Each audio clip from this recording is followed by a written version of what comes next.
എന്തുകൊണ്ടാണ് നമ്മൾ 4 സുവർണ നിയമങ്ങൾ പാലിക്കേണ്ടതെന്ന് ഈ വീഡിയോയിൽ കാണാം.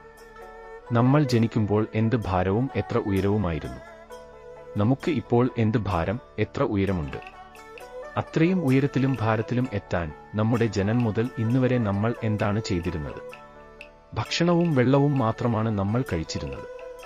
ഇന്ന് നമുക്കുള്ള ശരീരം ജനനം മുതൽ കഴിച്ച ഭക്ഷണവും വെള്ളവും മാത്രമാണെങ്കിൽ നമ്മുടെ ശരീരത്തിലെ രോഗത്തിന്റെ മൂലകാരണം മറ്റെന്താണ്?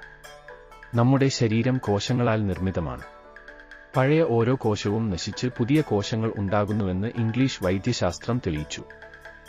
അതുകൊണ്ട് തന്നെ ഇന്നു മുതൽ വിശപ്പും ദാഹവും മനസ്സിലാക്കി ഭക്ഷണവും വെള്ളവും കഴിക്കാൻ തുടങ്ങിയാൽ നമ്മുടെ ശരീരത്തിൽ ആരോഗ്യകരമായ പുതിയ കോശങ്ങൾ രൂപപ്പെടുകയും നമ്മുടെ ശരീരം രോഗമുക്ത ശരീരമായി മാറുകയും ചെയ്യുമെന്ന് നമുക്ക് മനസ്സിലാക്കാം.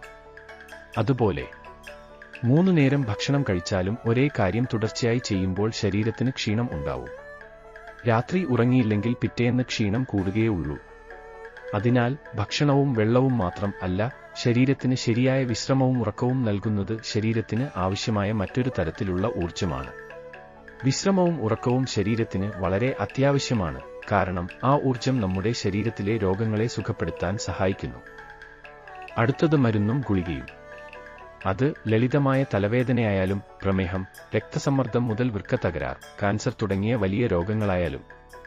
രോഗത്തെ നാം അറിയാതെ നിയന്ത്രിക്കുകയോ മറച്ചുവെക്കുകയോ ചെയ്യുന്നതിനു പകരം രോഗം പൂർണ്ണമായി സുഖപ്പെടുത്തുന്നതും പാർശ്വഫലങ്ങളൊന്നും ഉണ്ടാക്കാത്തതുമായ മരുന്ന്, ഗുളികകൾ എന്നിവ മനസ്സിലാക്കി കഴിക്കാൻ തീരുമാനിക്കണം. നന്ദി.